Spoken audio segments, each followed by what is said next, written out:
তারা দেশে প্রচলিত আইন আছে, তাদের আইন অনুযায়ী করছে। আর যারা নিরপরাধ, সে যেই দলই করুক, যে মতামত করুক, তারা তাদের মতো করে রাজনীতি করে, আমাদের কোনো সমস্যা নেই। আপনাদের কাছে আমার একটা রিকোয়েস্ট থাকবে, এটা প্রয়োজন।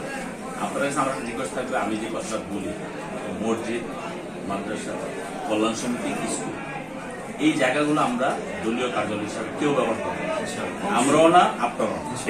আমি একটা সাথে এই জিনিসটা একটু মাথায় রাখবেন। মসজিদ, মাদ্রাসা, কল্যাণ সমিতি, স্কুল, এগুলো আমরা নিজেরা কেউ দলীয় কার্যালয় হিসাবে ব্যবহার করার চিন্তা করবো। এগুলো দলীয় কার্যালয় হিসাবে ব্যবহার করতে গেলে একটা সমস্যা। এগুলা ধরেন কল্যাণ সমিতি আছে, কল্যাণ সমিতির মধ্যে কল্যাণ সমিতি করুক। মসজিদ আছে, মসজিদ এখানে যারা দেখাশোনা করে, আমাদের এখানে ম্যাক্সিমাম মসজিদগুলো দেখাশোনা করে কল্যাণ সমিতি। যেমন আমি আপনার বলি, আমি 6 তারিখে বের হওয়ার পরে সমস্ত কল্যাণ সমিতি আমার কাছে দৌড়ে আসছে, মসজিদ কমিটি আমার কাছে দৌড়ে আসছে। আমি তো আমি কি বলে দিচ্ছি ভাই? আমি না, কেন্দ্র থেকে না, আমি বলছি এগুলাকে আমরা কখনো আওয়ামী লীগের মতো করবো না, এই কথা বলছি। কেন্দ্র থেকে নির্দেশ আমি করবো, কারণ আমার যে যোগ্য তাকে দেন। এটা যারা এগুলো নিয়ে ডিল করে, যারা যোগ্য,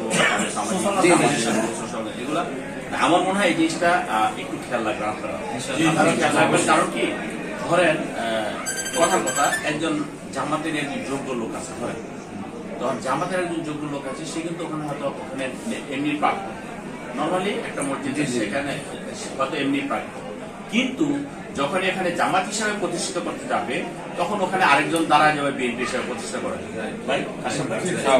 কথাটা একদম ক্লিয়ার। তখন হয় কি, এই স্বার্থ সংশ্লিষ্ট ব্যাপারগুলো নিয়ে নিজের দুটো একটা দ্বন্দ্ব তৈরি হয়। এই জন্য আমি বলছি, এই কথাটা দয়া করে আপনারা সবাই আছেন, এই জন্য কথাটা আমার মনে নিয়ে যেটা বলেন, এবং আমি আমার বক্তব্য যেগুলো বলছি আপনারা আমার বক্তব্যগুলো শুনেন, যে আমি কখনো মসজিদ, মাদ্রাসা, কল্যাণ সমিতি, স্কুল, এই কয়টা জায়গা আমি দলীয় কার্যালয় হিসাবে ব্যবহার করবো না বা করতে দিব না আওয়ামী লীগের। আমি একদম স্টাডি ভাবে বা ফেসিভাবে। তো যেহেতু এটার সাথে আপনারা রিলেটেড, আপনারা এটা একটু ভালো করে খেয়াল রাখবেন। আমার কথা হলো, সামান্য স্বার্থ সংশ্লিষ্ট ব্যাপার নিয়ে আপনার আমার কেন যুদ্ধ হবে, বা আপনার কর্মীদের আমার কর্মীদের কেন দ্বন্দ্ব লাগবে। আমরা যদি এই দ্বন্দ্ব সংঘাতটা আমরা দূর করতে পারি, দেখেন আমি যেটা চাচ্ছি, আমরা যদি সবাই ঐক্যবদ্ধ থাকি, তার সমাজ থেকে এমনি অনেক অত্যাচার, অনাচার দূরীভূত হয়ে যাবে। আমরা কিন্তু বিনা কষ্টে আমরা সমাজ থেকে অনেকগুলো অপরাধ আমরা এমনি দূর করতে পারবো, যদি আপনারা সমাজটা, শেখ হাসিনার ফার্স্ট টার্গেট ছিল সমাজটাকে দ্বিখণ্ডিত করা, সে দ্বিখণ্ডিত করছে, সে সফল হয়েছে। ফাইনালি সফল হয় নাই, বাট কিছু কিন্তু সফল ছিল।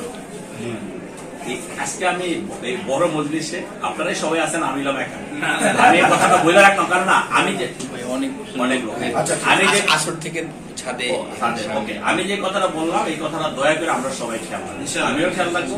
আপনারা যেহেতু নেতৃবৃন্দ আছেন, আপনারা আমি আশরাফ ভাই মানুষ, আশরাফ ভাইকে বললাম এই কথাটা, এই যে আপনি একটু মাথায় রাখেন।